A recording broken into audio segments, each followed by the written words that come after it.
today the book by Robert Pirsig, Zen and the Art of Motorcycle Maintenance.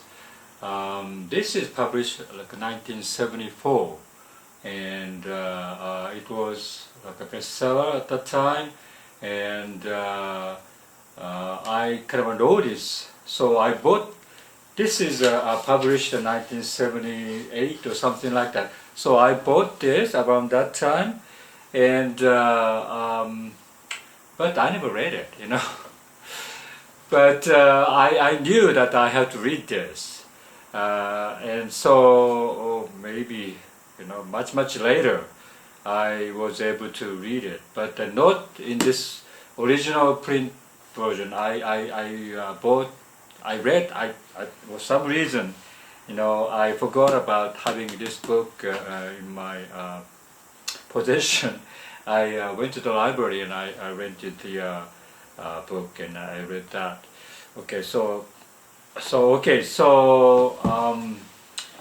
this is about this father had a son, I think a teenager son, young teenager, maybe 12 or 13, 14, some around that age, and he had a motorcycle and he decided to ride the motorcycle all the way to the west, from east to the west of United States, and so he takes his son with him, and so it's about you know, this author's travelogue of the particular trip, and it has some kind of I think you know, this is a book, so there's no pictures or anything, but if you search the pictures in the internet, I think there's a lot of photographs that this father and son traveling. So this is like a true story of you know, traveling by motorcycle. And I think it's nothing to do with the motorcycle maintenance. Although he does motorcycle maintenance and he takes it as a Zen, right? Okay, but no, it's not about that. And it is about life. I think author himself trying to figure out what the life is, and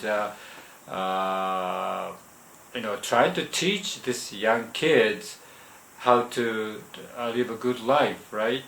So I think as a father, he teaches him bits and pieces of you know, how to be happy or whatever.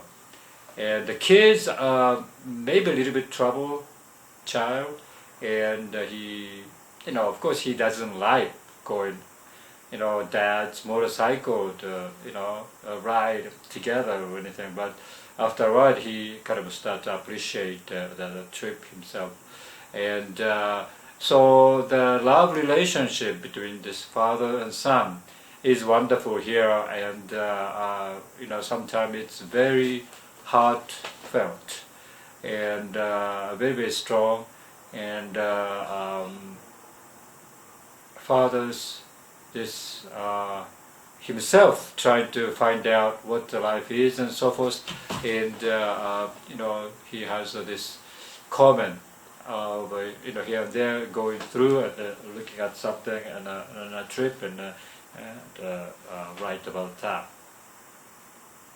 And so the mood is I think pretty much like a philosophical mood goes through, and you know, how, you know, so that's when the Zen comes in. I think it's like mood is Zen, you know, it's like a meditating all through, and what life is, you know, and what happiness is and so forth. And so it's very nice. I think it's very strong in that aspect, and I think the reader, as you're reading, I think you get the same feeling as this father is feeling, and that's very nice. I think you're meditative yourself too, and you think about what life is, and so that's nice. So you know, I like to reread this again. I think overall, I think I maybe already in the past 2 times I read it, but now I opened it and I start to read again, and it's it's fascinating. It's a good writing. I think he's a good writer, and that's all. I have to admire him to be able to do that, and it's very very nice to read somebody else who trying to find out what the life is, and life is difficult. Okay, but you have to find out what it is, and he does that by traveling, and very meditative traveling, and I like that. So I recommend, especially you are a middle-aged person, and if you have a son, for example, this is a must read. I think yeah, I think so too. And but the second time I read this book, I read it much later version, and this later version has this postscript. What happened after all this? The book was written 1974, and and this particular book was published probably 1990s or something like that, and it has a postscript added to original version, and the postscript tell you something new, and I would recommend that if you want to buy a new book of this particular book, you want to buy the later version, like not the 1974, but later version that came out, latest version. You want to buy this. I think it's nice to know what happened to the after all these years and so forth, and it's a postscript, and that particular part is very very heartwarming, and tell you something else. Okay, so yeah, I would recommend it. This is after you make, I think I admire this particular author to be a motorcyclist, to begin with, and the father who had a son who takes the son with him for the motorcycle ride, which is unusual. Usually car, that's more common, right? But he takes this son, young son, to the motorcycle trip, which is I don't know what, I never been a motorcyclist at all. Something about motorcycle is like meditative. I couple weeks ago, I was reading about Che Guevara. Che Guevara, when they, he is a revolutionist, right? Okay, and he helped Fidel Castro to make the Cuba independent, whatever. But anyway, this Guevara Che, when he was very young, he was a medical student, very smart medical student, and he was pondering what is the the life is also. Okay, so he goes to motorcycle trip. I think all the he's Argentine, and he goes to the west side, and then Santiago, Chile, Peru, somewhere around there, and it goes all the way to like a Bolivia or some place like that with the motorcycle. And in that trip, he saw very very people who are very poor and trying to live day by day. And he's a medical kind of, he's from a rich family, and he saw that very very reality of the people on these countries, and he decided himself to help those people to as something like a protectionist